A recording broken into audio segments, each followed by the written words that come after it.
2018 ಮೊಳಕಾಲ್ಮೂರಿನ ಗೆಲುವು, ರಾಮುಲು ಗೆಲುವು.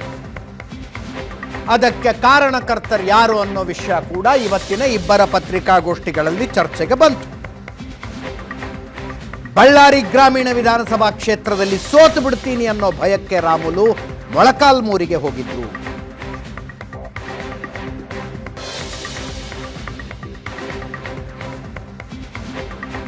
ಮೊಳಕಾಲ್ಮೂರಿನಲ್ಲಿ ರಾಮುಲು ಗೆಲ್ಲೋದು ಕಷ್ಟ ಇತ್ತು. ಜನ ರಾಮುಲು ಮೇಲೆ ದಾಳಿ ಮಾಡಿದ್ರು, ಕಾರು ಪುಡಿ ಪುಡಿ ಮಾಡಿದ್ರು. ಅದಾದ 3 ತಾಸಿನಲ್ಲಿ ನಾನು ಮೊಳಕಾಲ್ಮೂರು ರೀಚ್ ಆಗಿದ್ದೆ. ರಾಮುಲು ನಾಮಿನೇಷನ್ ಫೈಲ್ ಮಾಡಿ ಹೋಗಿದ್ದಷ್ಟೇ, ಗೆದ್ದ ಮೇಲೆ ಸರ್ಟಿಫಿಕೇಟ್ ತಗೊಳಕ್ ಬಂದಿದ್ದು. 45,000 ಮತಗಳ ಲೀಡ್ನಲ್ಲಿ ರಾಮುಲುನನ್ನು ನಾನು ಗೆಲ್ಲಿಸಿದ್ದೆ ಅಂತಂದ್ರು ಜನಾರ್ದನ ರೆಡ್ಡಿ.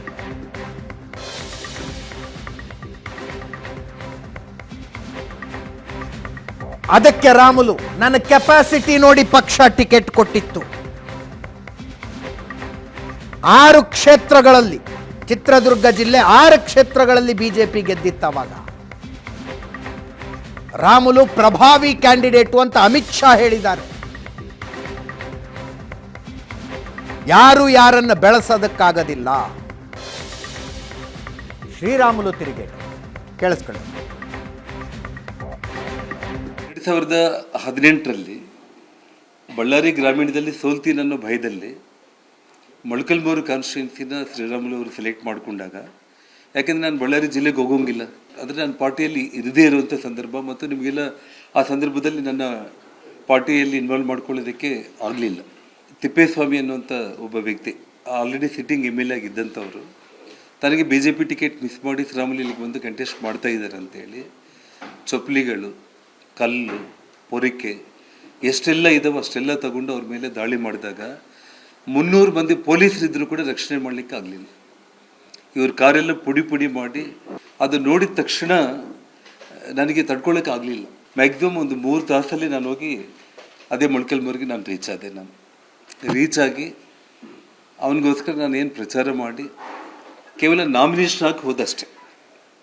ನಾಮಿನೇಷನ್ ಹಾಕಿ ಹೋದ್ಮೇಲೆ ಸರ್ಟಿಫಿಕೇಟ್ ತಗೊಳ್ಳೋದಕ್ಕೆ ಚಿತ್ರದುರ್ಗಕ್ಕೆ ಬಂದಿದ್ದಷ್ಟೆ. 45,000 ಮತಗಳ ಅಂತರದಲ್ಲಿ ನಾನು ಗೆಲ್ಲಿಸಿದ್ದು ಮಾಡಿರುವಂಥ ಇನ್ನೊಂದು ದ್ರೋಹ ಶ್ರೀರಾಮುಲುಗೆ ನಾನು.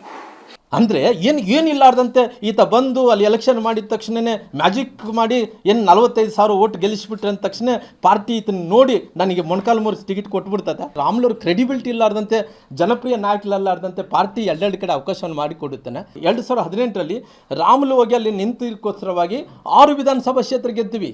ಯಾಕಂತ ಹೇಳಿದ್ರೆ ರಾಮುಲು ಪ್ರಬಲವಾದಂಥ ಕ್ಯಾಂಡಿಡೇಟ್. ನಾನು ಬಡವರು ಎಲ್ಲಿರ್ತಾರೋ ಅಲ್ಲಿ ಇದ್ದೇ ಇರ್ತೀನಿ. ರಾಮುಲು ಇವತ್ತಲ್ಲ, ರಾಜಕಾರಣ ಇರಲಿದ್ದೋಗ್ಲಿ ಎಲ್ಲ ಒಂದು ಕಡೆ ಹೇಳ್ತಾ ಇದ್ರು ನಾನೇ ಬೆಳೆಸಿದ್ದೀನಿ, ಯಾರು ಬೆಳೆಸಬೇಕಾಗುತ್ತೆ? ಯಾರನ್ನ ಬೆಳೆಸೋಕ್ಕಾಗಲ್ಲ ಈ ಪ್ರಪಂಚದಲ್ಲಿ.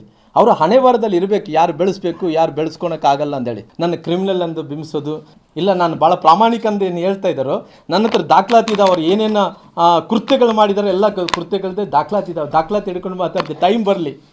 ಟೈಮ್ ಬಂದಂಥ ಟೈಮಲ್ಲಿ ಅವ್ರ ಹಣೆ ಬರೋವನ್ನು ಬಿಚ್ಚಿ ಜನರ ಮುಂದೆ ಇಡ್ತೀನಿ. ನನ್ನ ರಾಜಕೀಯ ಜೀವನಕ್ಕೆ ಕಲಂಕ ಇಡೋಂಥ ಕೆಲಸ ಮಾಡಿದರೆ, ನೀವೇನೇನು ಕೃತ್ಯಗಳು ಮಾಡಿ ಎಲ್ಲ ವಿಚಾರಗಳನ್ನು ನಾನು ಜನರಿಗೆ ಬಿಚ್ಚಿಬಿಡೋಂಥ ಕೆಲಸ ಮಾಡಿ. ಅಂತಿಮವಾಗಿ ಇವರಿಬ್ಬರ ಮಧ್ಯದ ಈ ಭಿನ್ನಾಭಿಪ್ರಾಯ ಸರಿ ಹೋಗುತ್ತೋ ಇಲ್ಲವೋ ಅದು ನಮ್ಮ ಕೈಲಿಲ್ಲ ಅಂತಾರೆ ಜನಾರ್ದನ ರೆಡ್ಡಿ.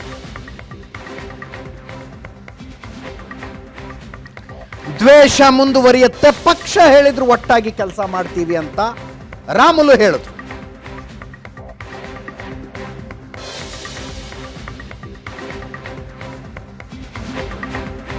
ತಾಯಿ ಮಗುವಿನ ರೀತಿಯಲ್ಲಿ ರಾಮುಲು ನನ್ನ ನೋಡ್ಕೊಂಡಿದ್ದೀವಿ. ನನಗೆ ಯಾರೋ ಶಿಫಾರಸು ಮಾಡಿ ನಾನು ಬಿಜೆಪಿಗೆ ಸೇರಿಲ್ಲ. ರಾಮುಲುಗೆ ರಾಜಕಾರಣದಲ್ಲಿ ಅನಿಶ್ಚಿತತೆ ಜಾಸ್ತಿ ಆಗಿದೆ. ಆಸ್ತಿ ದ್ರೋಹ, ಸ್ವಾಮಿ ದ್ರೋಹ, ನಂಬಿಕೆ ದ್ರೋಹ ಮುಂದೆ ಗೊತ್ತಾಗುತ್ತೆ. ಜನಾರ್ದನ ರೆಡ್ಡಿ ಅವರ ಮಾತು. ಅದಕ್ಕೆ ರಾಮುಲು ಹೇಳೋದು ಎಲ್ಲರನ್ನೂ ಮುಗಿಸಬೇಕು ಅನ್ನೋದೇ ಜನಾರ್ದನ ರೆಡ್ಡಿ ಖಯಾಲಿ.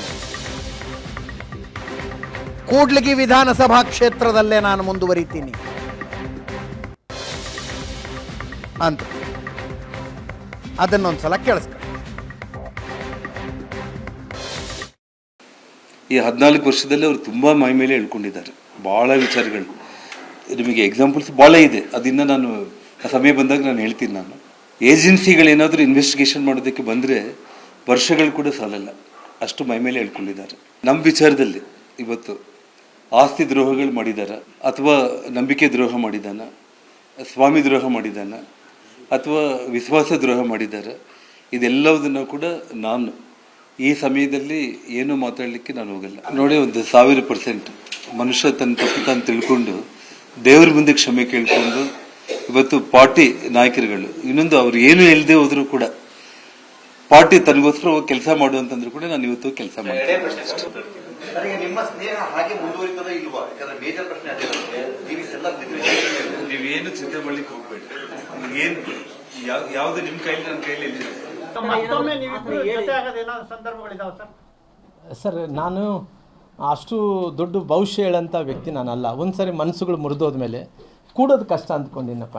ಇವತ್ತು ಮತ್ತೆ ಆ ಪರಿಸ್ಥಿತಿ ರಾಮ್ಲು ಅವರಿಗೆ, ರಾಮ್ಲು ಕುಟುಂಬಕ್ಕೆ ಚ್ಯುತಿ ಬರೋಂಥ ಟೈಮಲ್ಲಿ, ರಾಮ್ಲು ಬೆಂಬಲಿಗರ ನೋವಾಗೋಂಥ ಟೈಮಲ್ಲಿ, ರಾಮ್ಲು ರಾಜಕೀಯ ಜೀವನಕ್ಕೆ ಕಳಂಕ ಬರೋಂಥ ಟೈಮಲ್ಲಿ ಹೆಂಗೆ ಬಿಟ್ಕೊಡ್ತೀನಿ ರೀ? ಏನಾನಾಗಲಿ ಫೇಸ್ ಮಾಡ್ತೀನಿ ರೀ. ಏನು ಬೇಕಾದ್ ನೋಡ್ಬೋದು. ಅಲ್ರಿ, ಎಲ್ಲ ಕಾಂಗ್ರೆಸ್ ಅವರೆಲ್ಲ ರೆಬಲ್ ರಾಮ್ಲು ನೋಡಿದ್ಕೋಸ್ಕರ ಬಿದ್ದೋಗಿರೋದು. ಅಲ್ಲಿ BJP ಅವರಲ್ಲಿ ನನ್ನ ವಿರುದ್ಧವಾಗಿ ಯಾರು ನಡ್ಕೊತಾರೆ ಅವ್ರು ನೋಡ್ತಾರೆ. ಇವು ಭಾಳ ಮಂದಿ ಅಧ್ಯಕ್ಷರಾಗ, ಇವಾಗ ನನಗೆ ಅನ್ಎಂಪ್ಲಾಯ್ಡ್ ಇದ್ದೇನೆ ರೀ, ನನಗೆ ನೌಕರಿ ಇಲ್ಲ, ಇವಾಗೆಲ್ಲ ಸೆಲೆಕ್ಷನ್ ತೋತೀನಿ ನೋಡ್ರಿ. ಮತ್ತು ಏನೊಂದು ಮಾಡ್ಬೇಕಂದ್ರೆ ನಾನು ಕೂಡ ಅಧ್ಯಕ್ಷನ ಆಗ್ಬೇಕನ್ನಂತಂದು ಹಂಗೆ ಆಸೆ ಇದ್ರಿ. ಏನು ಮಾಡಿದ್ರು ಪಾರ್ಟಿಯವ್ರು ಹಿಂಗೆಲ್ಲ ಎಲ್ಲರೂ ಕೇಳ್ತಾರಪ್ಪ ಅಂತೇಳಿ ವೋಟಿಂಗ್ ಇಟ್ಟಾರ. ನಿರ್ಧಾರ ಬದಲಾವಣೆ ಇಲ್ಲಪ್ಪ, ಹಂಗೆ ನಿಲ್ಲ ಪಾಪ. ಅಲ್ಲೆಲ್ಲ ಕಾಯ್ತಿದ್ದಾರೆ. ನನಗೆ ಭಾಳ ಮಂದಿ ಅಲ್ರಿ, ರಾಮ್ಲು ಅವ್ರನ್ನ ಯಾವತ್ತು ಕೂಡ್ಲಿ ಜನರು ಬಿಟ್ಟು ಕೊಟ್ಟಿಲ್ಲ, ಇವತ್ತು ಯಾಕೆ ಬಿಟ್ಟು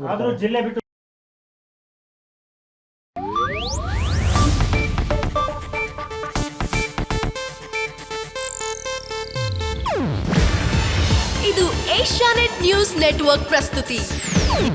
ನೀವು ನೋಡ್ತಿದ್ದೀರಾ ಏಷ್ಯಾನೆಟ್ ಸುವರ್ಣ ನ್ಯೂಸ್.